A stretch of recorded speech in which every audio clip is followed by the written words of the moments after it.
जिनको cough cold है उनके लिए प्राणायाम परम औषधि है। और भुजंगासन के साथ साथ ये उष्ट्रासन, ये तो लगी हुई है। बैठ जाओ जी जी।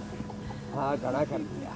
स्वामी जी, ये रोग ना सताएं उसके लिए योग रूपी तप करना पड़ेगा। जी मेरी बहन। और मॉनसून का ये मौसम जो सुकून देता है वो कई बार लोगों के लिए परेशानी का सबब बनता है।